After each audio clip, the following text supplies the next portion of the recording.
Welcome to A Celtic State of Mind.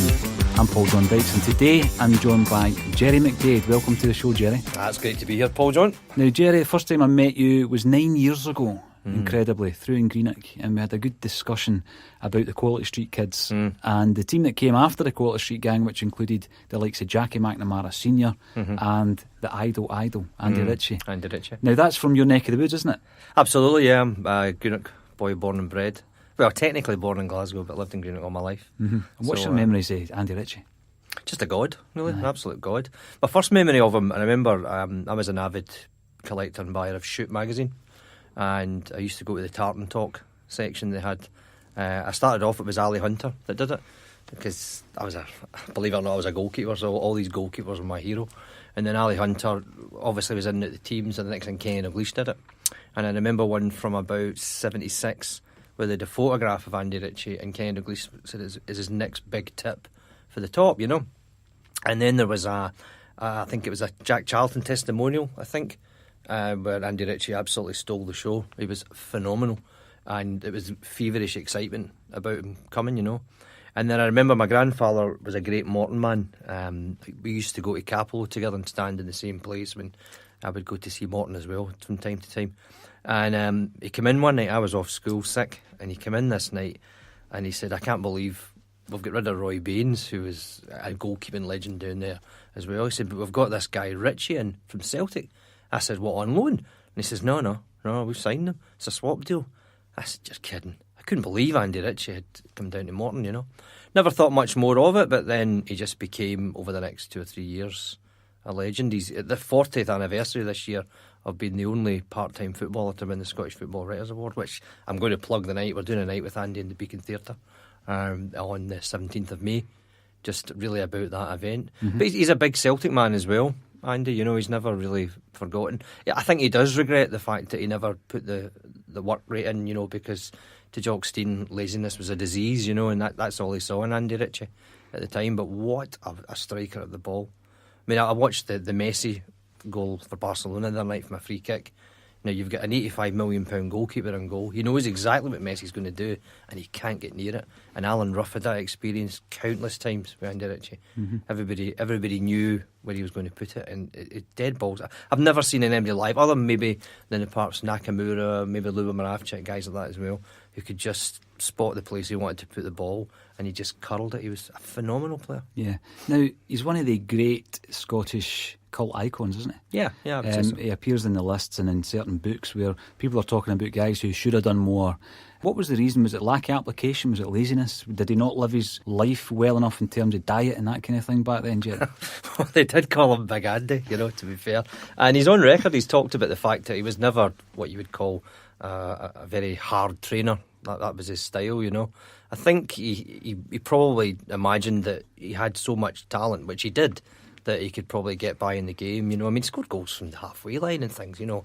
Aberdeen were terrorised by him. Aberdeen hated coming to Capello. Alec McLeish lost sleep about it. Gordon Strachan told me that Jim Leighton was a nervous wreck playing against Morton at Capello because they didn't know what Andy Ritchie was going to do, but they knew he was going to do him. I think he's one of those guys that I think he certainly went to Morton. I read his autobiography, which is a fascinatingly candid account of his career. And he went to Morton kind of on the understanding that if he made it and it worked, they would sell him on. But Hal Stewart was the supremo at Capel at the time, and he refused to let him go. I mean, there was talk of about £1 million coming in from sometime around 1980, and you know, they just wouldn't let him go. It was quite sad, really, you know. And I think he probably became quite bitter about it towards the end of his Morton career. He certainly didn't have the career he should have had, but he's the only football player I've ever seen put onto a ceramic tile of the rage back in the late 70s in Greenock. Every house had a tile in their bathroom of Andy Ritchie, right? the man himself. Incredible. Now, you were taken along to Capello with your grandfather, as you said there. Yeah. Where did the love of Celtic come in? When did you start going to watch Celtic? Family, really. You know, I was my father, to be fair, wasn't a big football man. You know, he was a Celtic man. You could never stay in the house when they were playing Rangers, particularly in a cup final or whatever. But he wasn't a big football man. He was a self-employed pharmacist in Greenock, and he worked till 1 o'clock on a Saturday. So getting to the game was just never an option, really. You know, so it was really through family, uncles, etc., that supported Celtic. Friends of my father, they were big. I have to mention the Dugans, John and Pat Dugan. John Dugan was the secretary of the local Greenock Celtic Supporters Club, and he used to take me up to matches as well as a few others. But round about 8, 9, I was beginning to get into football, and I was totally into Celtic, of course, at that time. And I wanted to go to a game, and my dad fixed up with a local doctor that he knew, a guy called Robert Wilson, who went to a lot of the games, and he said, I'll take him up. So I went up with the Shamrock bus from Greenock. It was one of the most exciting days of my life. We're playing Motherwell in the Scottish Cup. I'd never been to Celtic Park in my life, and I remember getting in and getting up the steps. I think we were round at the Celtic end. It seemed so vast. And then you looked out and you saw Jock Steeden walking around. It was actually like watching a film. You know, these are guys that I'd seen in television, I'd read about in the newspapers, and then Celtic come out. And it seems to me, I was talking to this with somebody the other day, that, you know, back then the strips were so green and white. The players almost seemed tanned like Hollywood gods. And I'm talking about Pat McCluskey here, for God's sake, you know, who I loved. I thought he was a great player. But they came out onto the park, and I was absolutely hooked. We drew 2 each, actually. I think Harry Hood. We were never ahead. Harry Hood had to equalise a couple of times. And I remember late on in the game, trying to get this, because the way it was back then, all the kids kind of gathered around, and I was talking to this young guy, and I was trying to impress him with my Celtic knowledge, you know. And I made some comment about Ali Hunter looking quite nervous, and he said, well, it's Connahan actually. So I thought, right, shut up, you don't know what you're talking about. But it was tremendous. They won 1-0 in the replay on the Wednesday night, Dixie Deans, and then of course went on to win the cup that year. So you never forget, certainly the first time, you know, that you ever get. My nephew's a huge Liverpool man, can't get a ticket, he's about 15 now, and I managed somehow to get him tickets a couple of years ago to see Liverpool play Leicester on Boxing Day. And I said to my sister-in-law, he's never going to forget this moment. Hopefully he'll never forget me for it, you know, but he'll never forget this moment, because it's the first time you've seen your team in the flesh, and it's just a truly special occasion. And that's it. Once you've seen them, you're hooked. You've got the bug. You've got the bug. bug. Absolutely. Yeah, you got the bug. So who were your heroes from that period then for Celtic when you were going to the games, Jerry? Well, King Kenny's a given. I mean, I thought Dalglish. I still think I argue with people. I mean, Henrik Larsson, he did so much for us, and he was a great player. But I still argue with people about King Kenny, because I thought he could do no wrong. I love the goalkeepers, because I was always a goalkeeper. I loved, you know, Ali Hunter, Dennis Connahan, Big Latch. When Big Latch arrived, he had a terrible time for the first year that he was at Celtic, but he came onto a game and he was a big hero. And Dixie was a massive hero of mine, because he just, you know, he didn't look anything like a footballer should look. You know, these guys, I don't know what he was eating for his lunch, you know, but what a player he was, and what a goal scorer. And it was always seemed to be Dixie Deans. And of course, I was being brought up to know that he'd scored these hat tricks in the cup final.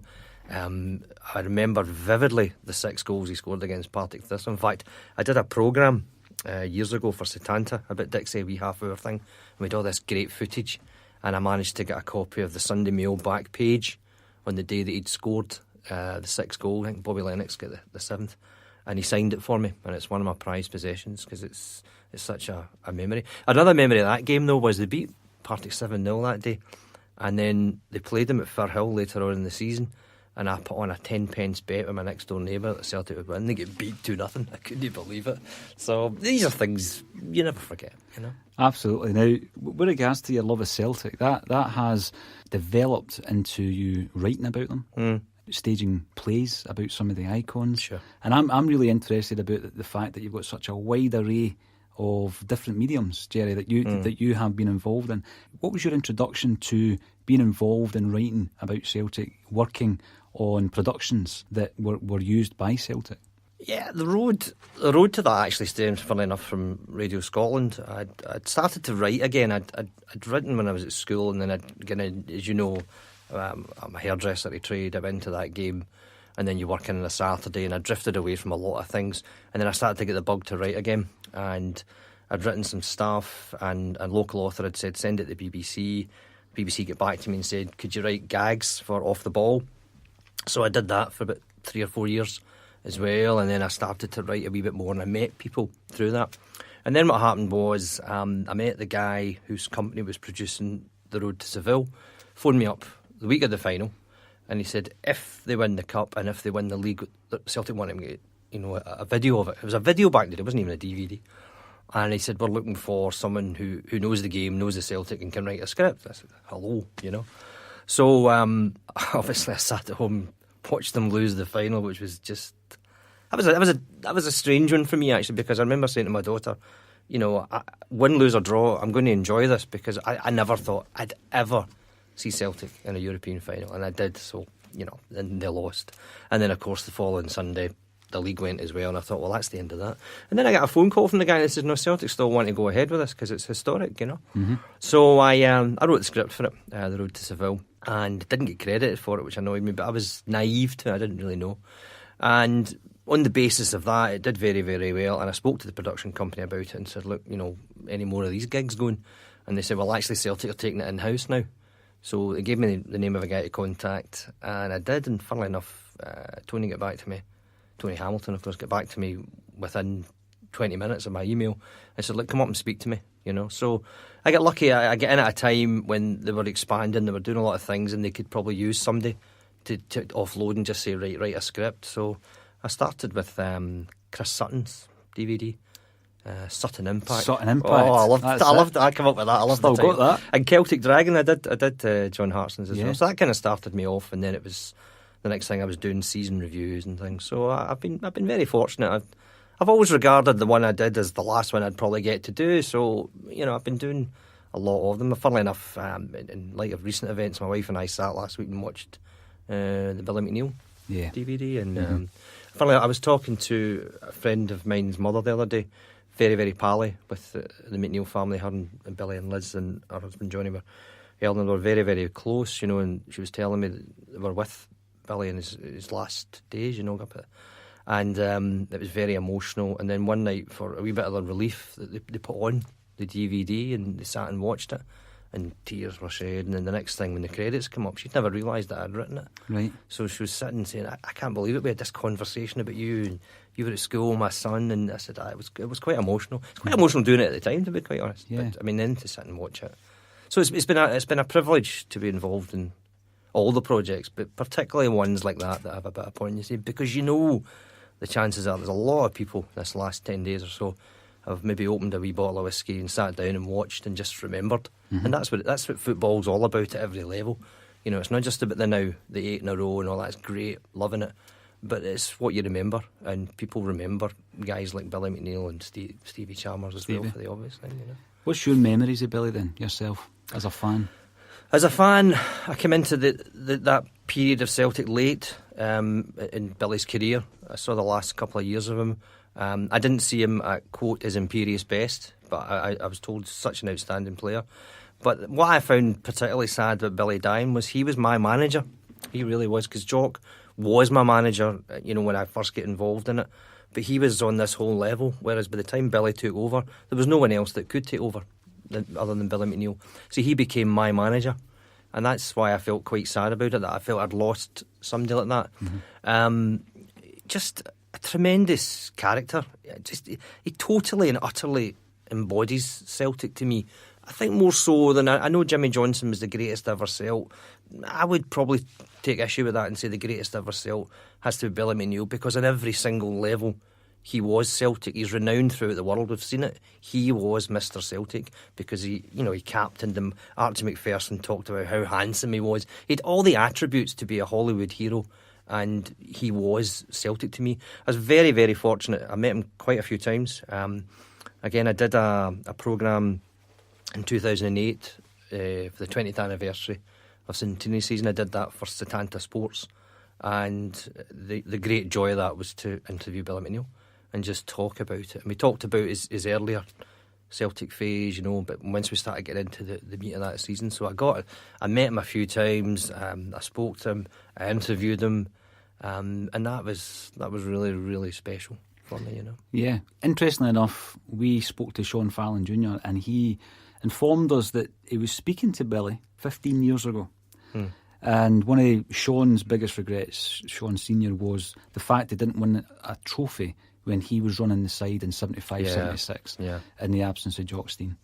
And he said to Billy, it would have been great if you'd just come back. And he says, well, nobody asked me. Yeah. And Sean thought Celtic had maybe asked him, and Billy was never asked. And he says to Sean, I would have come back. Under the circumstances with Big Jock with a car crash, I'd have come back. And if you look at that season, we were actually, right up to a point, we were going for a treble. Yes. Celtic were going for a treble. And they got into the quarter-finals as well of the Cup Winners' Cup. And maybe that's all we needed, because Sean was playing a lot of young guys. And he says it's a great regret, but it just, nobody knew that Big Billy would have come back and played that extra year. Yeah, I think Sean did a remarkable job that season. Replacing the irreplaceable is what they say, I don't think any of us really realised at the time, certainly of my age group and generation, just how close to death Jockstein was.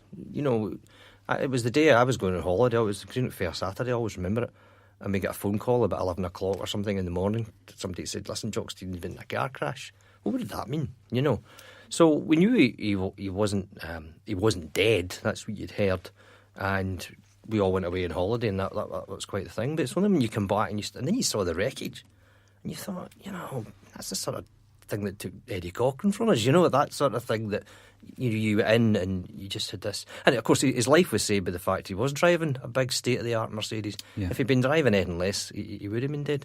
So to ask Sean Fallon to come in and do a job was a big, big ask, and I thought he did a really good job that season. There seemed to be a feeling of inevitability. We weren't going to win stuff because the talisman was gone, and of course that was borne out the following season when he came back and started working what I considered to be his third great Celtic side, that I think if he had managed to hold on to Kenny Dalglish, and we had Pat Stanton in full fitness, and Alfie Conn was playing really well, and guys like that, and Ronnie Glavin and all these boys, I do think Celtic would have had a very good run in Europe that season.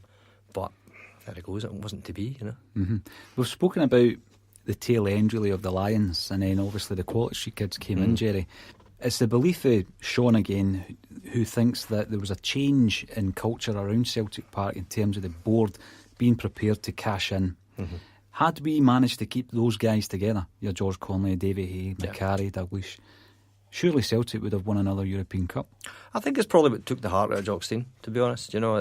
You'd enter a different era. The book on Big Jock is by Archie Macpherson. I've read it a million times. He hits it on the nail, and he talks about that as well. That there was a different culture, and it wasn't just a different culture coming from the board. That culture was also coming from young players like Lou McCarry is the classic example. That they felt they were worth a certain amount of money, which they were. There's no question about it. But Celtic were still living in that tradition from the 30s and 40s, where you earned a decent wage compared to the working man out on the street. But you made your money in bonuses. And if you were out of the side like Davy Hay was with injury, suddenly your wages were down, and that wasn't the way football was going. Plus, these guys were mixing with Anglo-Scots in the international setup.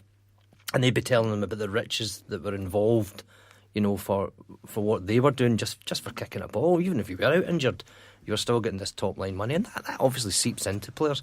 So I think what happened was you had this kind of pop culture in a way. Suddenly, we would come out of the 60s into the 70s, everybody was doing well, etc. And why wouldn't footballers be allowed to do that? George Conley, different, of course. George had certain issues in his life that he couldn't resolve. A fantastic player. Beckenbauer's just not a nickname that came out of nowhere for that guy. And I think when Davy Hay went, then we lost George Conley, really, because Davy was his big pal. But yeah, you look through that list, Paul, and you say, right, yeah, okay, so Davy Hay, we held on to Danny McGrain, but guys like George Conley, Vic Davidson. Vic Davidson was an astonishing talent. Paul Wilson, I love Paul Wilson. Paul Wilson's one of the most underrated Celtic players of all time, in my opinion. Great goal scorer, scored great goals. Scored against Rangers all the time. He's the only man to score in 4 successive cup finals. These talents were there, but we weren't able to corral them together. And I think probably what happened to Kenny Dalglish, he was always wanting to test himself at a higher level. The higher level was the European champions, and I think around that time there certainly was a feeling amongst us that Celtic, in a sense, were a busted flush in Europe unless Steen could build this team around Dalglish. And I think Dalglish looked at that and thought, you know, they're the European champions. That's who I'm going to go to, you know. Mm-hmm. Although, again, I think it's, you know, these things weren't... Jock Stein decided that Kenny Dalglish was going to Liverpool. He wasn't going to put him on the market in the same way that Big Jock had thought he'd sold Lou Macari to Liverpool, only for Paddy Crerand to come in under the radar and say, no, you come to Manchester United. So, well, obviously, Shankly says he was only for the reserves anyway, Gerry. That's right. That's true. It's like Lou Macari would have taken that to him, you know. No, you mentioned there Dalglish leaving, and obviously the king is dead, and we've got the kind of connection to 1977. That's obviously Elvis. Elvis was lost in 77 as well. You've got a massive love of music yourself. Love the music, love the king. Tell me about your musical influences. Well, Elvis is God. That's it. Everything else is underneath, but I love Elvis. I love rock and roll. I love the Beatles, a lot of that sort of stuff. But listen, I grew up in an era where I loved a lot of the 70s stuff, the punk stuff. I've got very, very Catholic tastes in that. You know, I like Al Jolson, Bing Crosby, Sinatra, all these guys right up to the Killers, etc. But my main music, the stuff I'd be listening to, would be the likes of Elvis, rock and roll, Eddie Cochran, Buddy Holly, that sort of thing, you know. And that was part of it as well. That was part of the Supersonic 70s book was, you know, it wasn't just chronicling, you know, the games that mattered and whatever. It was also talking about the fact you went to a game and you said, well, did you see, you know, Randall and Hopkirk last night on the box? And, did you see Top of the Pops? And so, what do you think of that clown Leo Sayer? So it was all that sort of stuff was all mixed in. And football as a brand of entertainment isn't any different from music and things like that to me. It's all part of what people are interested in. It's what gets them through their lives, you know. Mm-hmm. It's interesting because we obviously spoke about that book back in 2010. The Celtic State of Mind tries to encapsulate all these different elements of what a football fan's life is, and the Celtic fan, with regards to the culture and the arts and the music and film, etc. And we try and bring that together. That's really what you were trying to do with that decade, with that book, wasn't it? Yeah, it was. I'd gone on holiday that year, and I don't play golf, and all the boys are going off to play golf, and I had this thing swimming about in my head. You know what it's like, Paul, you're a writer, so when you get something in your head, there's nothing better than sitting down and getting it out. And what I did was I knocked out a chapter which really was about Dalglish leaving, because he left Celtic on the 10th of August. Elvis died on the 16th. I just didn't see any point in getting back to school after that. I thought, what is the point of living if you've not got these guys, you know? And that kind of got me interested in that, because that was all tied in that summer. I was in Ireland on holiday. I was in Donegal. And there'd been a lot of talk about Dalglish, because I remember before that he hadn't gone to Australia. You know, he'd been excused by Jock Stein. That never ever happened. There was rumours, as there always are, about people. But this one particularly seemed to be true, because there'd been rumours a couple of years before, and he'd only stayed because Jock had had the car crash. And this all seemed to be unravelling, and I was away. Now, to be in Donegal in 1977 is to be on the other side of the world. There was no social media, there was no Sky Sports News. You just didn't know what was happening. They weren't particularly interested in Scottish football, it has to be said. It was all about Liverpool and Manchester United. And I'd been trying to keep tabs on this, as if I could do anything about it, you know. But you were so interested in it. And then, of course, I woke up this particular morning, my cousin came in and said, Dalglish is away to Liverpool. He signed last night. You thought, God, you know, what are we going to do, you know? And then, of course, a week later, he walked in again and said, Elvis Presley's died, you know. I said, well, you're winding me up here, you know. And after that, it just... So I wrote this about that, and it was all about that season after Dalglish left. But it was all about the music, the punk influences that were coming out, you know. I remember going to Celtic Park one day and seeing somebody with, you know, a Sex Pistols album, because it was all LPs we had. You all walked about an LP.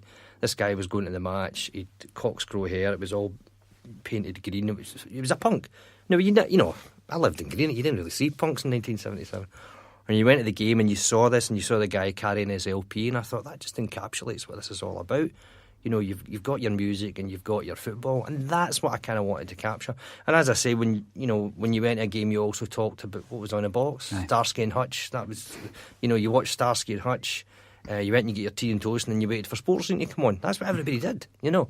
So I wanted to try and capture that instead of just doing a book about, you know, here's the 70s for Celtic, this is what happened. You had to tie it in, and you had to tie it in with the characters, you know, because you started off right at the start of the book with Bertie Auld, who essentially still had a hairstyle from 1957. He still used Brill cream on it. So you went from that, and within 9 short years, you've suddenly got Davy Provan arriving with, a perm comb in his back pocket. Big Packie told me a great story about him and Tommy Burns driving up towards Celtic Park one day, and Tommy saying, look at those beauties there, a couple of lassies.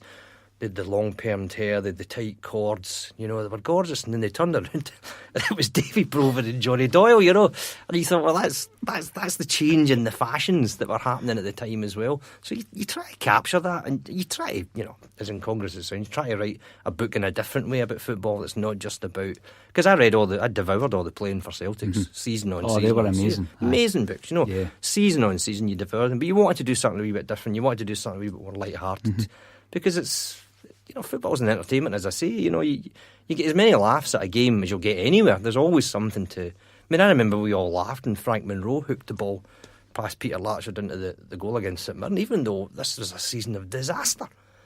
But you couldn't help but laugh. The guy's making his debut for Celtic and he's just scored for St Mirren. I remember at Tynecastle once, Gerry, on that point, and it was the early 90s. I was there with my dad, and we just went 3-1 down, and we started singing Always Look on the Bright Side. And you're just looking around thinking... We're getting gubbed. The team's rubbish. I know. Sack the board. I kind of came to regret that, I have to say. I liked it at first, but, it just became a bit of a theme. And I thought, no, this isn't right. It was all right having a bit of a laugh about it at first, but this is serious stuff. We could be going out of business here, or, because anyone that supported Celtic in the 1990s relishes how it's been these last 19, 20 years for us, So it's a different kind of setup. But that's basically what I wanted to do, was to capture, yourself, you do that, the music, the television, the popular art, the football. It's all tied into the one bundle for me. And as a music lover, I've had a very interesting conversation last week with a musician who said that he believes 95% of all the cool bands or good bands in Scotland support Celtic. Why do you think that is, Gerry? Why do all the cool cats support Celtic? Because Celtic are cool. That's the answer, I'd say you always tend to find that. I think Celtic have got that edge in their culture, that's based on a Celtic culture of music and good times and, supporting the underdog. And that's where the great songs come from. That's where the great love songs come from as well.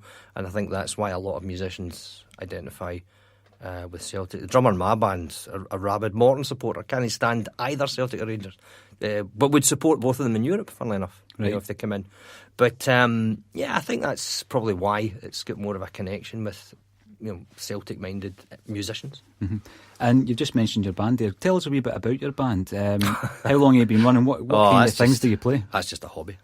I mean, we started off in school, 4 or 5 hours. Creek Crosby and the Crew Cuts. It was around 1981, 82, all these bands had ridiculously outrageous names, like A Cubist Influx was one I remember, and they all had these crazy Berlin-esque type names, and we were a rock and roll band. We were doing Elvis, Cliff, Gene Vincent, Buddy Holly, Stray Cats. Stray Cats were a huge influence on us. And we started off, so we said, right, we want a rock and roll name, so we'd started off with things like Quiz Quigley and the Questionnaires, Brad Bradley and the Bradleys or something, and then I come up with Creek Crosby and the Crew Cuts. So that's how that started, and we played for about 3 or 4 years, and then the boys went to uni and I went to work, and it all sort of split. But we got back together about 6 or 7 years ago to jam, and then we built it up once again. So, but we've shortened it now down to Creek Crosby, because when people would say, "What's the name of your band?" and then the next thing we'd say is, "What?" Like the 7-1 game in 57, that famous story from the guy on the television. All you heard in Glasgow was "what," because you would say, "What's the score?" And then somebody would go, "What?"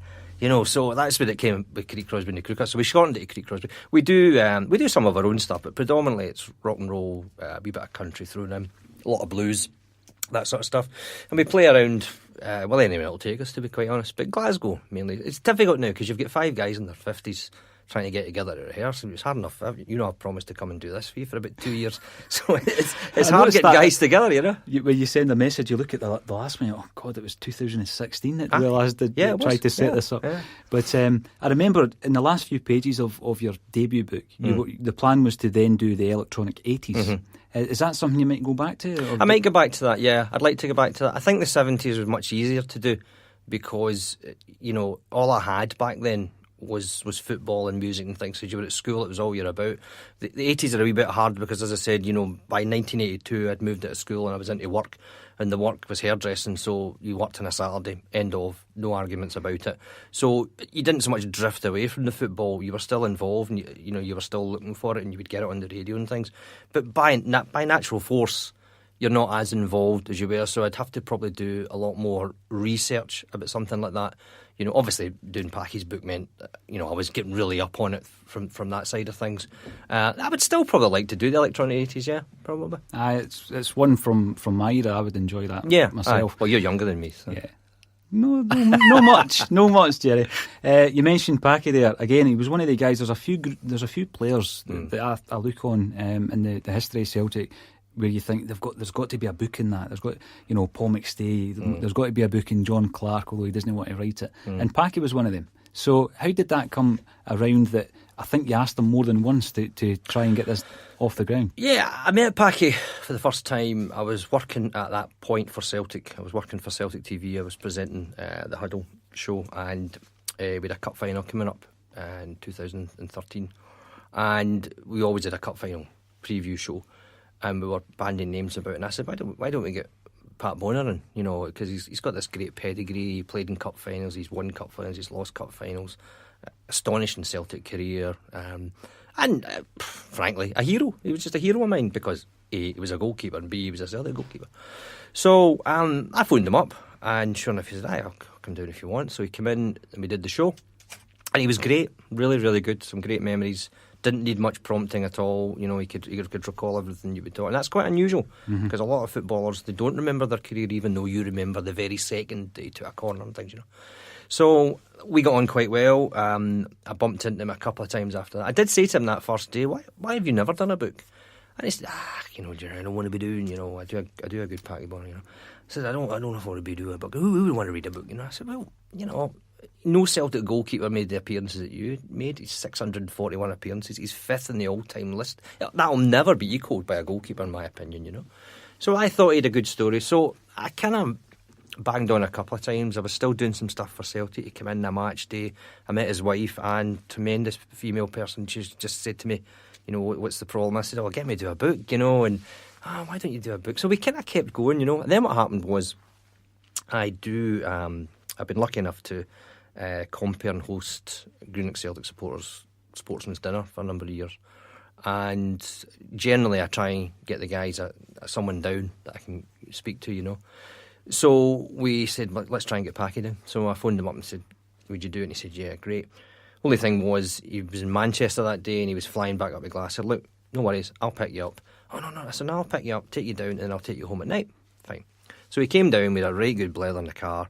He was great on the night. He was telling great stories. His greatest save, incidentally, was against Andy Ritchie at Cabell. He's proud to tell you that story. And end of the night, I drove him up the road, and we were just coming up to where he stays. I said, right, listen, something I need to ask you. And he went, Jesus, it's not the book, is it? It's not the book. I said, it's the book, right? I said, look, here's what I've done. I've written 3 chapters, right? 3 opening chapters, right? Based upon the style that I want to write your book, right? I said, I'd really appreciate it if you just take them, read them, and if you get back to me and say, look, I don't want to do this, end of. I'll never, ever mention it again. So, but all I would ask is that you look at it, read it, if you like the style, because that was a thing he was very, very explicit on. You know, I don't want to do a football book that's like every other football book. And I said, well, your football book is, it's a romance. You know, it's about a boy coming from Donegal and living the dream, you know, and you go to the World Cup, you save the penalty. He's a god in Ireland, you know. I mean, the story with Packie and I, sorry, I'm moving off at a tangent here, but we were in Dublin for the book launch, and we'd done all the press and radio. And I said, right, we'll go out for a meal tonight, and we went down to get the tram from the hotel. And of course, people are looking at him, you know. But he's very unassuming, you know, so he says to the guy, how does this work here? How does this work, you know? And the guy said, well, you know, you put your money in, you get your ticket out, right? Packie says, right, how much is it? And the guy turned around and said to him, your money is no good here, big man. Your money is no good here, you know? So he paid for the tickets. And I said, what about my money?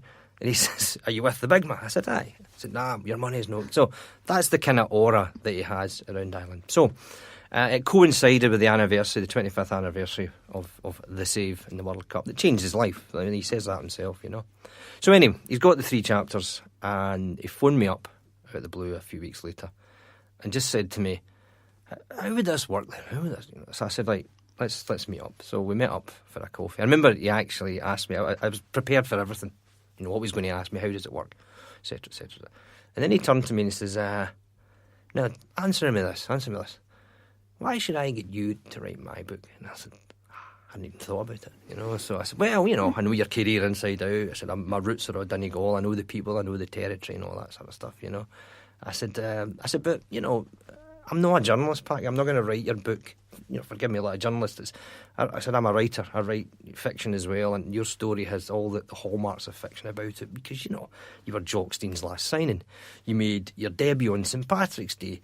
You made your international debut on your 21st birthday. So he's got all these numbers in his career. You know, we worked out as we get into the book that the day Lou Macari released him in 1994 was 18 years to the day, 16 years to the day that he'd signed for Celtic, you know. So he'd all these numbers, and I'm kind of big on that sort of stuff. So eventually he just said, right, okay, let's have a look at it and see how we do it, and that's how it came about. And I'm pleased to say he really, because I was, you know, I wanted, above all, I wanted him to enjoy the experience and like the book. Mm-hmm. Everything else was secondary to that, you know, sales, etc. So as long as you're happy with the book, you know. And I did quite a few things with him, but we went out to Donegal, up near Dunlow, where it was people from. We did a big night just about 3 weeks before Christmas when the book had come out, and I met his family for the first time, you know, all his sisters and brothers, you know. And quite a few of them come up to me and said, I just want to thank you for making him do this, because we've been trying to get me. And that meant a big deal to me, because he's a tremendous fella. He really is. He's a man of... But it reminds me of Billy McNeil a lot. He's a man of integrity and honour, and just, you know, he's a great ambassador for the game of football altogether, you know. I remember you organised for him to come along to the Bobby Lennox statue fundraiser. Yeah. And when he arrived, and he was very busy that day as well, but he still took the time to do it. Yeah. Well, Bobby was Bobby was in the team. In fact, Bobby scored, I think, on his debut against Partick. So it was a big thing for him, you know. So. But see, once I gave him the mic, Gerry, I could have just went and sat in for the rest of the night. Oh yeah. He started getting the players up. He started doing a Q&A. Yeah. He was absolutely He's brilliant. good at it. He's good around his own players, his own people, if you like. I saw that many at it. But then, you know, I mean, give a microphone to Bertie Auld and you don't get it back for an hour and a half, you know. So. And I think when the 1994 World Cup finals, Pat Bonner was the only player who didn't have a club. He'd just been freed, went to the World Cup, and then Tommy brought him back in. And he had a bad experience, Paul. You know, he's very candid about it in the book that, you know, he wasn't in the best of form at that particular point, and he was very, very nervous getting into the games. And he talks quite freely, but that's what I loved about him. You know, he wouldn't pretend, you know, that was great. There's another tournament I was looking forward to. You know, he had that anxiety because, you know, as I said, I was a goalkeeper myself for my sins, you know, and you know, it's a really strange position. You know, you love it. You love diving about and saving, but it's such a solitary, lonely position. And it's possible for someone like Packie Bonner to be in the stadium in New York, surrounded by all these Italian and Irish fans, thousands upon thousands of people, millions watching around the world, but to actually feel alone and to carry the weight of your nation. I think that was part of it as well. Because of what they had achieved, it was always going to be difficult to replicate it. And, you know, that can play on your mind as well. Mm-hmm. Now, goalkeepers, they keep coming into this conversation, Gerry. I didn't know you were a goalie, but it makes perfect sense now. Because obviously, someone from my neck of the woods, Fife, you were very heavily involved in not only creating something that was spectacular, artistic, but, you know, that pushed John Thomson into the Hall of Fame. Yeah. No, to be fair, I was approached by Brian because he had written this John Thomson play. And he got in touch with me and asked me if I'd have a look at it, first of all. I took it in and it was good, but I felt there were things that the language wasn't right about it. You know, it wasn't, you know, if I've got one thing that I'm quite good at, I'm good at, you know, period dialect. You know, you wouldn't be saying wow in 1924 and all this sort of stuff. So we had a discussion about it and he said, well, look, a guy called Brian McGee, would you come in and co-write it and we'll scrap it and we'll start again? So we did. And I thought we did good work that did justice to John. We're very, very fortunate that Celtic said they would back him, which is huge because, you know, that's the first thing you need You can have a great play, you can have a producer, you can have actors. If you don't have somebody up in the cash, then it doesn't happen. And we went to the Kings for a week. It tied in with the 80th anniversary of his death. Was the first night, the opening night, and it was a phenomenal experience. It really was. Yeah, I really enjoyed it. And yeah, I mean, he was a goalkeeper, of course, but you could only have a guy like John Thomson in the story of Celtic. There's so many things like that you had, and there was a family interest as well, because my grandfather's first cousin was Jimmy McGrory. Is that right? Yeah, I didn't inherit the skill, but I got the ears, so there was that element to it as well. That my grandfather used to tell me stories about Jimmy McGrory, that he was cousins, and I thought he was making it up. And why, if he was your cousin, why would you know? I mean, that's like saying, Kenny Dalglish is my cousin, so after the match we go in for a fish supper and we go out for a drink or something. You would never stop talking about it. I remember a girl at school was related to Jim Brogan's cousin or something, and the story was Jim Brogan was coming down to the primary school to present some prizes, and we were all Jim Brogan of the Celtic, and she was really casual about it, and the Jimmy McGrory thing to me was a lie, but it turned out to be completely true. So. Incredible. But yeah, the John Thomson play that you put on, they're obviously very proud of it. I was up there recently speaking to the committee, and we spoke at length about it, and there's loads of big pictures. Great bunch of people. Yeah, it's fantastic. Aye. But I mean, when you think about goalkeepers, then you've got the tragedy of John Thomson. Sure. You've got the tomfoolery of Ronnie Simpson with the back heel. So cool. And then one of the greatest images recently is the triumph of Craig Gordon on his knees, with the crowd just going absolutely berserk when we won the invincible treble. So in terms of goalkeepers, then you've got Packie, you've got John Thomson. At this moment in time, I'm looking at Craig Gordon. I don't think he'll get back in, Gerry. Well, Scott Bain, as we sit here now, he's had his 15th shutout. He's had more clean sheets than any goalkeeper in the Scottish Premiership this season, and he didn't really get a place until after New Year, so it's a remarkable thing. Now, any goalkeeper will tell you that's down to your defence, and it's true, but you know yourself, Paul, he's made some outstanding saves. And the situation with goalkeepers is, if you've got the gloves and you play well, you don't get dropped. Packie only got in because Peter Latchford broke his finger in training, and that was the door for Packie. He was in and then never looked back, and you need that as a goalkeeper, because you need to have that wee bit of luck, and he's had that. I think that he's come in. Craig Gordon has been an outstanding success for Celtic, and an outstanding success story. He would have a great book in him as well, because he was gone, he was out. He signed for Sunderland. I think he was the most expensive goalkeeper we'd had going to Sunderland, made that phenomenal save. I can't remember who it was against, but you know the one I'm talking about for Sunderland. And he was the talk of the steamy, and then he gets an injury and he's gone and he's not coming back. And when he came into Celtic at first, it was, he's a backup here, but he's earned his place. And he will be remembered. I'm not saying his career's over, not at all, but when you look back at his career, he will be remembered as an outstanding Celtic goalkeeper who saved us on many an occasion throughout the last few years as well. And it's such a great story, because you see how much it means to him to be out on the pitch and to be winning trophies and winning awards that he just never did before. You take it for granted sometimes that players they're maybe happy taking the big bucks down south but not winning anything, and then you see what it means to a guy like Craig Gordon, who I was dead and now I'm alive. And that's what it's like. Just to finish then, Gerry, remind us of your appearance with ex-Celt Andy Ritchie. When's that coming up? That's coming up in Greenock in the Beacon Theatre on Friday the 17th of May. It's myself and the Idol. I look forward to that. Gerry, thank you very much for spending some time with A Celtic State of Mind. It's been an absolute pleasure. It's been long overdue. Thank you, sir. Thank you. Thank you. A Celtic State of Mind can be found at axom.net. We're sponsored by Fansbet, the betting company by fans for fans.